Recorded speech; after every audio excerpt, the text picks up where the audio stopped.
श्रीमद् भगवद गीता में भगवान श्री कृष्ण ने कहा है कि जब जब धर्म की हानि होती है, अधर्म और पाप का बोलबाला होता है, तब तब धर्म की स्थापना के लिए मैं अवतार लेता हूँ। श्रीमद् भगवत पुराण के 12वें स्कंद में लिखा है कि भगवान का कल की अवतार कलयुग के अंत और सतयुग के संधिकाल में होगा।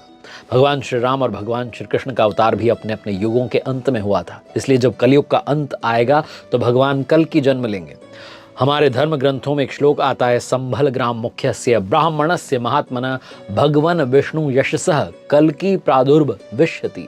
संभल ग्राम में विष्णु यश नामक श्रेष्ठ ब्राह्मण के पुत्र के रूप में भगवान कल्कि जी जन्म लेंगे। देवदत्त नामक घोड़े पर सवार होंगे, अपनी तलवार से दुष्टों का संहार करेंगे और तब सतयुग का प्रारंभ होगा।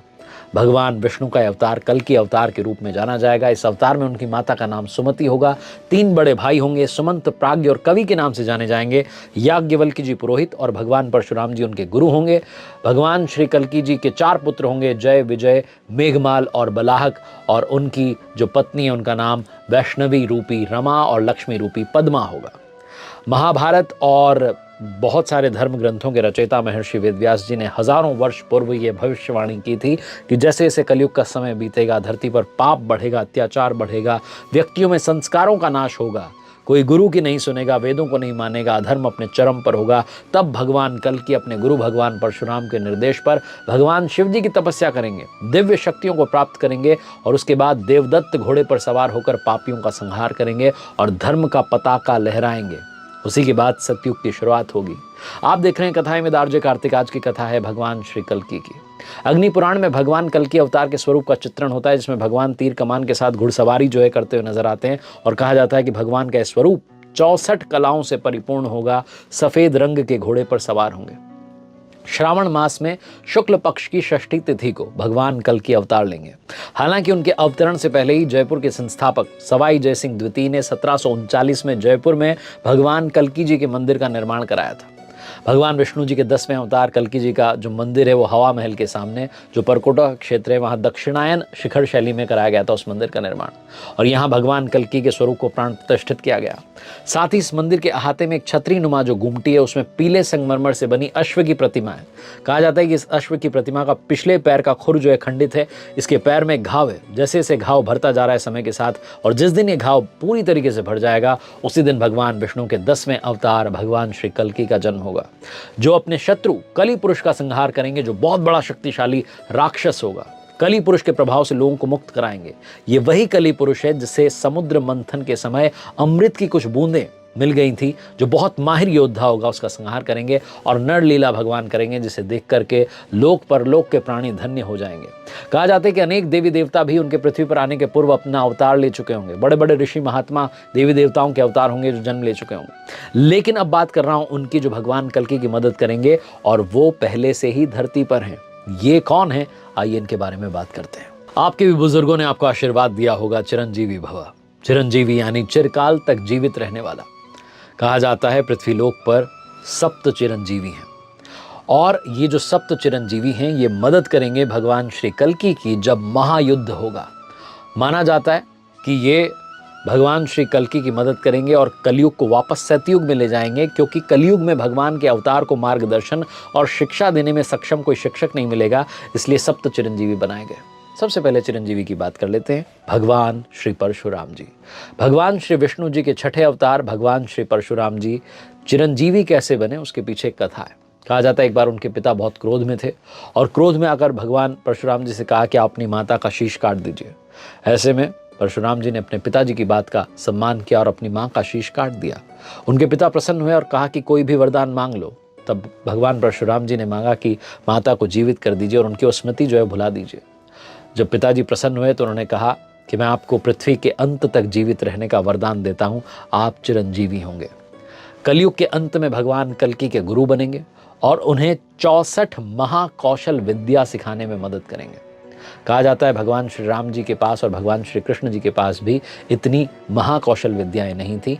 64 महाकौशल विद्याओं के साथ अस्त्र शस्त्र और दिव्य हथियार चलाने की जो महारत है वो भगवान श्री कल्कि जी के पास होगी, और इन सब कौशलताओं को पाने में परशुराम जी भगवान श्री कल्कि जी की मदद करेंगे।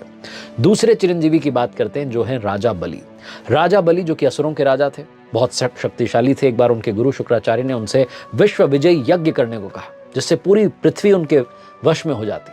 ऐसे में उन्होंने यज्ञ की तैयारी की। देवी देवता परेशान हो गए, भगवान विष्णु जी के पास गए, मदद मांगी। भगवान जी ने वामन अवतार लिया, राजा बलि के पास पहुंचे। राजा बलि ने उनका स्वागत किया, कहा कि मैं आपको दक्षिणा में क्या दे सकता हूं। तब भगवान विष्णु जी ने कहा कि ज्यादा कुछ नहीं चाहिए, बस 3 पग यानी कि 3 कदम की धरती चाहिए। राजा बलि खुश हुए, उन्होंने कहा अवश्य। भगवान विष्णु जी का जो वामन अवतार था बहुत विशाल हो गया और अपने एक कदम से पूरी पृथ्वी, दूसरे कदम से पूरा स्वर्ग लोक नाप लिया। तब राजा बलि को मालूम पड़ा कि ये तो स्वयं भगवान श्री हरि हैं। तो उन्होंने पूछा राजा बलि से, भगवान विष्णु जी ने, कि तीसरा कदम कहाँ रखूं। तो राजा बलि ने अपना शीश उनके सामने रख दिया और कहा आप अपना तीसरा कदम जो है मेरे शीश पर रख दीजिए। भगवान विष्णु जी राजा बलि के स्वभाव से प्रसन्न हुए और उन्हें अमरता का वरदान दिया, वो चिरंजीवी बन गए। कहा जाता है कि कलयुग में जब युद्ध होगा तो राजा बलि अपनी सेना के साथ आएंगे और भगवान कल्की जी की मदद करेंगे। अब बात करते हैं तीसरे चिरंजीवी भगवान श्री हनुमान जी की। सबको भगवान श्री हनुमान जी के बारे में मालूम है, सब जो है पूरी कथा जानते हैं।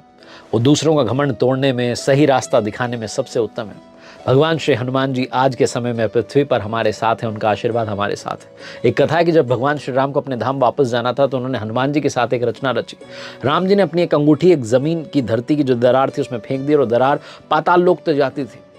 भगवान राम जी ने हनुमान जी से कहा आप मेरी जो अंगूठी है ला करके दे दीजिए। मुद्रिका लेने के लिए प्रभु के आदेश का पालन करते हुए दरार में गए और हनुमान जी के जाने के बाद ही भगवान श्री राम जी वैकुंठ लोक जो है जा सके और हनुमान जी को वरदान में चिरंजीवी रहने का, अमरता का जो है वरदान मिला। कलयुग के अंत में भगवान कल्की की मदद करने भगवान श्री हनुमान जी उनके सारथी बनकर आएंगे और युद्ध में उनका अंत तक साथ देंगे। अब बात करते हैं चौथे चिरंजीवी की। 2 भाई, एक लालची, क्रोध से भरा हुआ, गुस्से से भरा हुआ, हमेशा घमंड में डूबा रहने वाला, और दूसरा शांत स्वभाव का, प्रभु की भक्ति में मन लगाने वाला। चौथे चिरंजीवी यानी कि रावण के भाई विभीषण। रावण ने जिस रास्ते को चुना, विभीषण जी ने उसके ठीक विपरीत रास्ते को चुना, सच्चाई को, अच्छाई को चुना। रावण के बुरे कर्मों पर आवाज उठाई, समझाने की कोशिश की, और जब रावण ने नहीं सुनी तो विभीषण जी प्रभु श्री राम के पास गए और उनका साथ दिया।